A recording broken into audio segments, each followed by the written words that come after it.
The DuPont Company of Wilmington, Delaware, makers of better things for better living through chemistry, presents the Cavalcade of America. Tonight's star, Robert Young, in Six Men of Wood.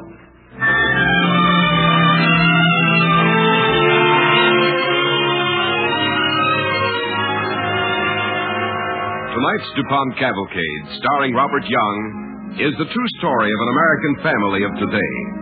A story of a man's faith in himself, his family, and his country. In 1927, Albert Wood considered himself very well off indeed. He was an architect of note, financially independent, and the father of 7 children, 5 boys and 2 girls. I'm sorry, but that's not quite true, you know. There were only 6 children in 1927. I'm sorry, Mr. Young. The name is Wood. Albert Wood. I mean Mr. Wood. Yes. Penny, Penelope in the family Bible, came along in 1929. So let's not exaggerate. 6 in 1927. And it was those 6 little problems that Louise, my wife, was concerned about one day. Albert, I'm worried about our youngsters. Why? They're suffering from the burden of having a successful father. Oh, that's ridiculous. Now, where did I put that thing? Just suppose the boys grow up, reach maturity, without ever having to worry about the problem of earning their own way in the world. Louise, have you seen my tobacco pouch? If they never work for their living, they'll never enjoy living. I had it right here on my desk last night. It's in the humidor, where it belongs. Oh. I wish you'd tell Josephine to stop putting my tobacco where it belongs. You know that's the last place I ever looked. Albert, are you listening to me? I am. It's a serious problem. I agree. I don't want them to grow up knowing nothing more than how to spend money they've never earned. Now, really, Louise, I don't think it's going to be quite that bad. What's to prevent it, Albert? Well, what am I going to do? Here they come, man, the lifeboats. Children! What's going on here? It's Fink. He doesn't want to be the mean old knight, and he's just got to be. No, I don't got to be the mean old... Quiet.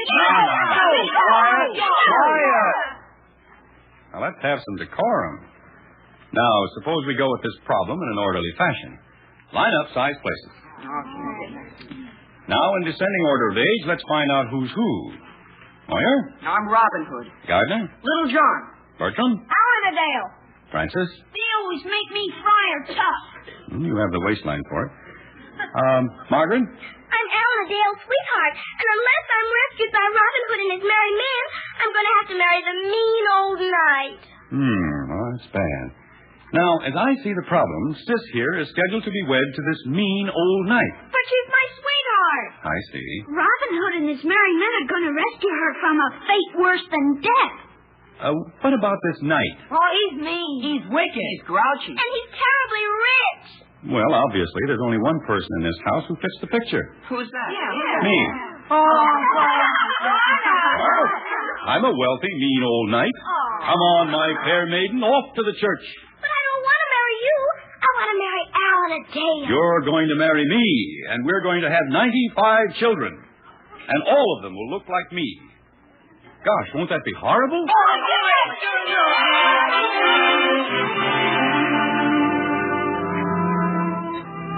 Later, when I had time to think over what Louise had said about our youngsters having it too easy, I saw that it made sense. Solid, good sense. We had a little guest house that never did get much use, so I decided to turn it into a workshop for the kids. Now, look here, all of you. Now, you're all on your own. You can make whatever you care to make. Well, I'm going to make a magazine rack. Well, that's okay, but just remember this. No copying. I don't want you to take a picture and try to reproduce it. You've got to design whatever you make from the floor up. You understand? Now, here's another thing. You're working on a budget, and a mighty low budget at that. But if you need more than you have in the kitty, that'll be your problem. Don't come asking me for more. And don't ask your mother. Furthermore, and most important, don't let me catch you ducking your homework. Are we all straight? Now, any questions? Well... Speak up, Fuzz. What do you want to know?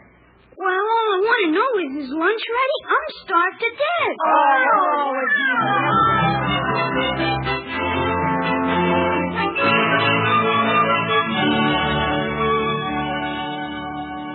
Mommy, you You sit there. And, Daddy, you sit next to Mommy. What is this? It's a surprise. Ready inside? All ready, sis. Mommy, dear, on this, your birthday, we, your children, wish to express our felicitations.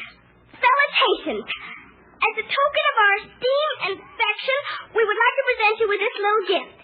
All right, come on in. Happy birthday to you. Happy birthday to you. Happy birthday, dear Mother. Happy birthday to you. Why, is that for me? Take the paper off, Mommy. What is it? You'll see. Oh, it's beautiful. An end table. It's lovely. Oh, Albert, it's really beautiful. Look at it. Yeah, it's pretty good. Darlings, I'm so proud and so grateful. Thank you all very much. Moya, Yes, Dad? I may be mistaken, but weren't you working on a pair of end tables? What happened to the mate of this one? We sold it. Oh. The gardener needed some carving tools. We had no more money. The budget was all gone. We got $6. But where did you sell it? To Mrs. Pearson. Oh, no, not Mrs. Pearson. Yes, and why not? We'll have the other one done in a week. Will that be all right? That'll be fine, Moya. Thank you so much, all of you. Come on, we've got work to do. Back to the workshop. Oh, my goodness gracious. Look at that finish. Isn't Mrs. Pearson, of all people, Mrs. Pearson? Oh, my goodness. Operator, please. 459. What are you doing? Calling Mrs. Pearson. I'll have to apologize. Say something. What does she think of us? Our children peddling. Oh, my goodness gracious. Oh, Nan, darling, this is Louise. I want to explain it. Well, yes. Yes, of course, Nan. Well, certainly, Nan. Goodbye. Well, what did she say? She said it was a beautiful table. Yes? And she wants the children to make her 4 chairs to match.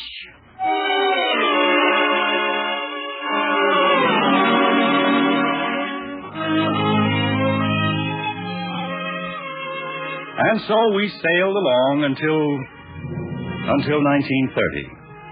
Then the Depression. Paper profits went up in smoke. Moyer was called back from college. Reason, no funds. It was tough. Believe me, it was getting lots tougher every day. Is that you, Alfred? It's me, faithful old Albert. What did Ben Rhoda say? He said he doesn't think he can find us a buyer for the house. Oh. Seems like the real estate market is, to use his expression, depressed. Oh, dear. That means there'll be no more building around here. Probably not for a long while. You know what that means to an architect. Yes. It's a pretty serious situation. Your tobacco pouch is on the mantel where you left it. Oh, thanks. Albert, I know you're trying to tell me something. What is it? Well, honey, it seems to me that it's time to pull up stakes. Start over. Somewhere else. Let's say back east. Oh? Suppose, I've been thinking about this for some time. Suppose we, Yes? well, we might even set ourselves up in a little business, the boys and myself. Apparently, some people think their work is pretty good. We might even start creating our own furniture of original design. Kind of like old-fashioned craftsmen, all in the family? That's it. Wild idea? No. What do you think? It's hard to think out things like this, Albert, so quickly. If there were only the 2 of us. But we've got the youngsters to think of. Piling them into a car, heading for a place where they have no friends. I don't know, Albert. Does it make sense? Is it the right thing to do? Well, Louise, it made sense to a lot of people not so long ago. Sure, we'll be riding a touring car instead of a covered wagon. We'll be going east instead of west. But it's the same story, Louise. Toward the same goal. And I think we're the same kind of people, too.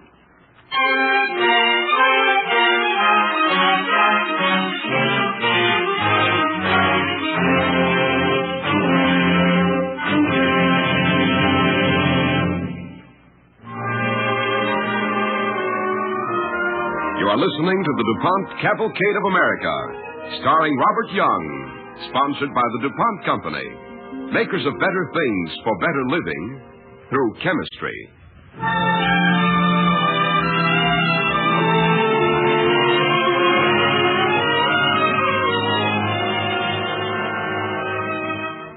The DuPont Cavalcade continues, starring Robert Young as Albert Wood in the true story of a successful American architect who has been hard hit by the Depression. Now, early October 1930. The entire family, Albert Wood, his wife Louise, their 5 sons and 2 daughters, are packed into an open touring car and headed eastward towards a new life.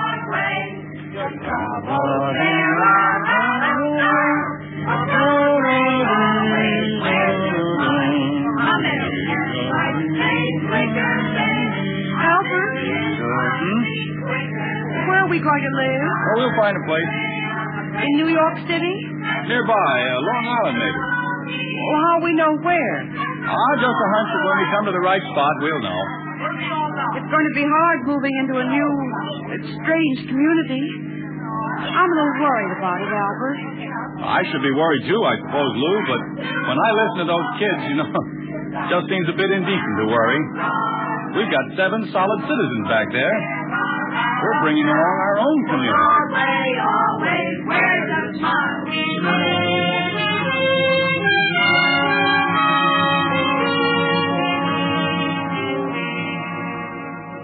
We found what we were searching for in the little town of Port Washington, Long Island. Within a matter of weeks, the boys had plastered the community with handbills advertising our furniture repair service. Tennis rackets restrung, any odd job gratefully undertaken. I managed to find a job in New York to help tide us over the first few months. Albert, you're home early. Not much doing down at the place. Why do you always come in the back door? I like to sneak up on you. It smells delicious. What is it? It happens to be a batch of furniture glue your sons are cooking up. Serve it au gratin. It'll be wonderful that way. Got 6 more tennis rackets to restring today. And 4 chairs and a table to repair. Boy, are we busy. Dad, how about giving up to John? We need you here in the furniture shop. And that was the whole idea anyway. Yeah. That we'd all work together. And we've got plenty of business. How about it, Dad? I think it's a good idea. Louise? Do it, Albert. That's terrific. Now, what'll we call ourselves? We need a name. If it's okay with you boys, I'd like to see our company named Albert Wood and 5 Sons. Oh, gee, that's a wonderful name. Yeah, okay. It's settled then. Albert Wood and 5 Sons are in business.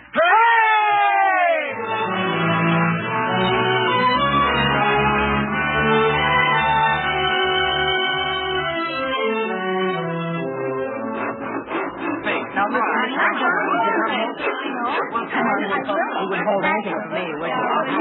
Yes? boys. What is it, Louise? An order. We've got an order in the mail. It's from Easton, Pennsylvania. Mrs. Scott wants to know if we can make nursery furniture. She says, I should like a finely designed canopy bed, desk, chest of drawers, table and chairs done in Old English, Queen Anne, or similar period. Please let me know what you have along this line. Mrs. William Scott. Wonderful. Whole room of furniture. Hot toys. Boy, do you think we can do it? Sure we can. We're in the chips. How about it, Dad? It's a nice letter, only, Only what? we can't take it. But why not? Because Mrs. Scott wants copies. Copies of period furniture, not original. But, Dad, just this one No, thing. sir. Dad, just this one time. Now, look, boys, let's get ourselves straightened out right now. No copies. Only originals.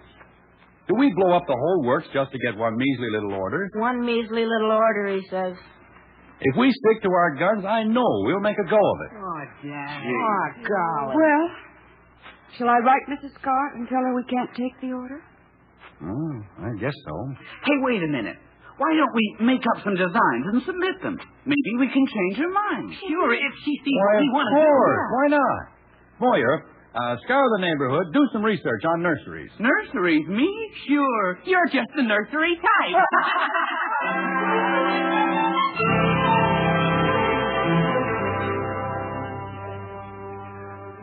The preliminary sketches and our price of $110 for the furniture turned out to be acceptable. So we began work on the nursery, the first Albert Wood and Five Sons original. Every piece was hand-carved, hand-rubbed, hand-finished. Finally, it was done. And Moyer and Gardner loaded it all into our two-wheel trailer and took it off to Boston. At home, we waited. I hope the boys get back before the stores close. I'd like to have a real Thanksgiving dinner. We will have, Mother. We'll come back with all the money we need. Over $100, I'll bet. Turkey, maybe? Turkey, maybe. Here. Oh, boy. Oh. Hiya, Moyer. Hello, boys. What's the matter, boys? Everything went wrong. The family wasn't home. The butler wouldn't accept the furniture. He said that the delivery was unauthorized. Well, what did you do with the furniture? We got the butler to let us leave it in the garage. But they didn't pay you. Nope. Goodbye, turkey. First, go down to the store and get 4 pounds of hamburger. Yes, Mom. Gee, we're sorry. It's all right, boys. Anyway, I'm glad you got home in time for Thanksgiving.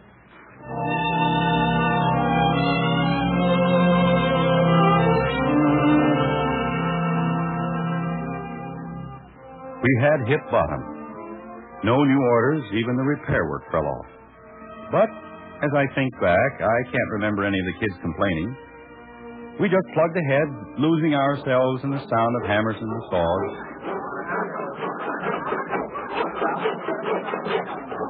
Come on in, the door's open. Albert Wood and Five Sons? That's right. How do you do? I'm Mrs. Scott, Mrs. William Scott. Oh, yes. How do you do? We were just driving through. We're visiting Mr. Scott's family in Smithtown. Oh, do come in, please. I can't really stay. We're late now. But I wanted to stop by and tell you how utterly delighted we are with the furniture. Oh, you've seen it? Yes. We stopped at home before leaving. I can't tell you how beautiful we think it is. It's just a masterpiece. Every piece of it is perfect. That's awfully good to hear, Mrs. Scott. I'm so sorry for what happened, the misunderstanding. I have a check here for the full amount. Thank you, Mrs. Scott. We appreciate this, but the important thing is that now we know that people like yourself will accept original designs in furniture. Oh, why shouldn't they? Your work has, well, it's hard to put into words, but it has a charm about it and a personality. Your personality, I presume, Mr. Wood. Not mine so much as that of my 5 sons. I'd like to meet your boys. Of course, here they are. Moyer. Hello? Gardner. How do you do? Bertram. Glad to meet you. Francis. Hi. And Paul.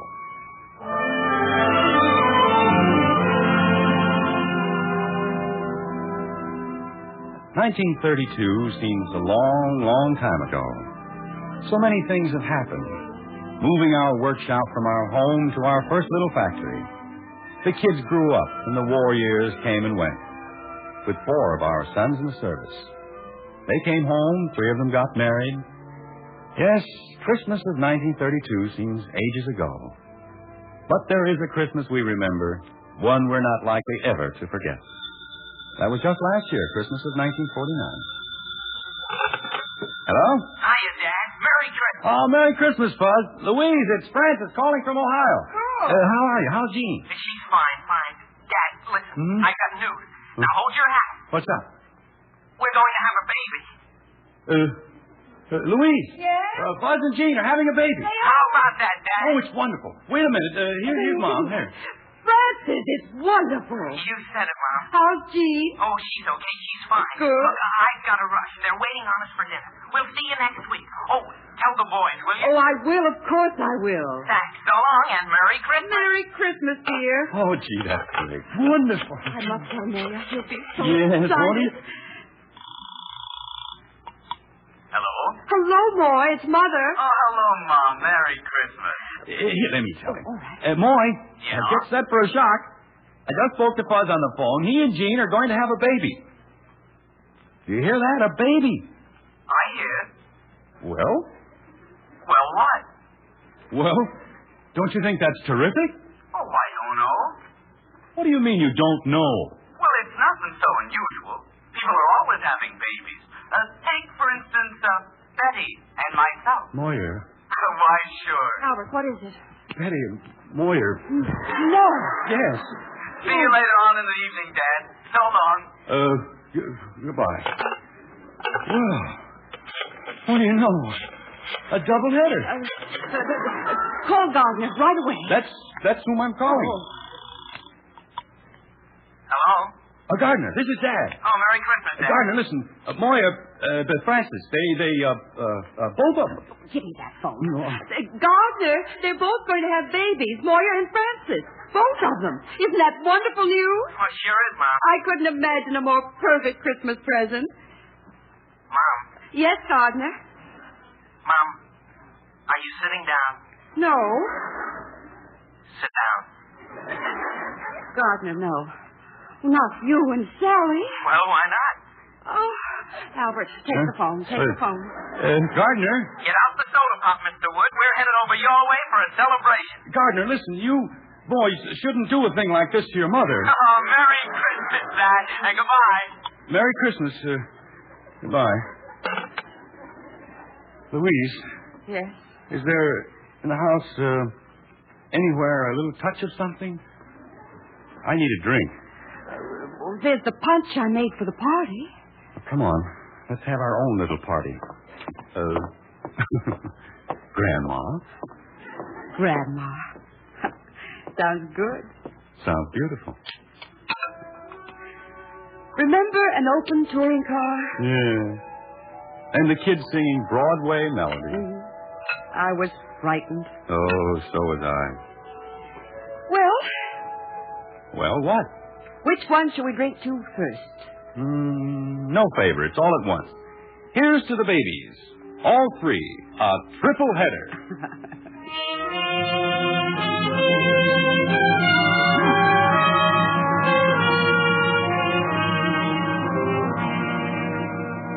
Today, in our modern studio workshop, our business is humming. We are not only making furniture, but complete interiors for churches and synagogues, designs for modern factories, offices.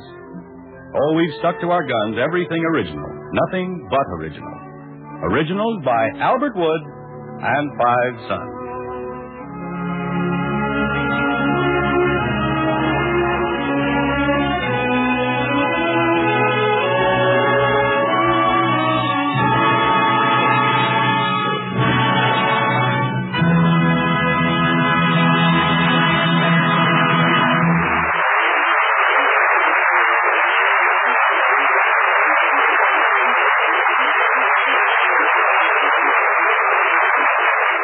Thanks to Robert Young and the Cavalcade Players.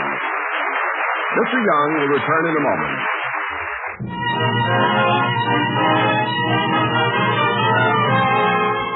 And now our star, Robert Young.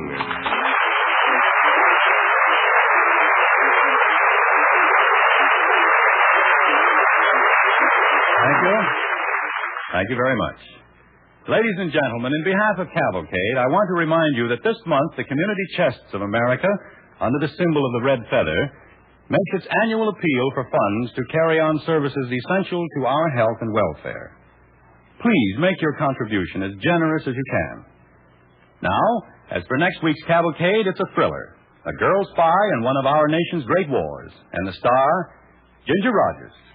Don't miss it. Thanks again, and good night.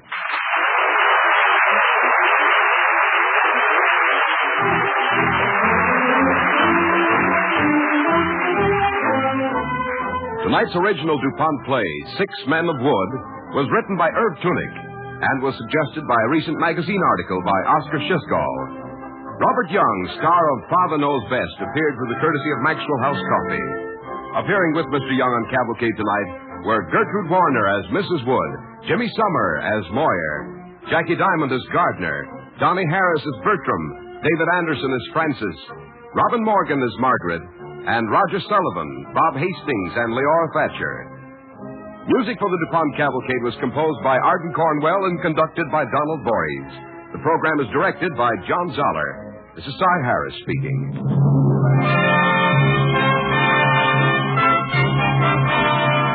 Don't forget next week, Ginger Rogers on the DuPont Cavalcade of America, which comes to you from the Belasco Theater in New York and is sponsored by the DuPont Company of Wilmington, Delaware, makers of better things for better living through chemistry.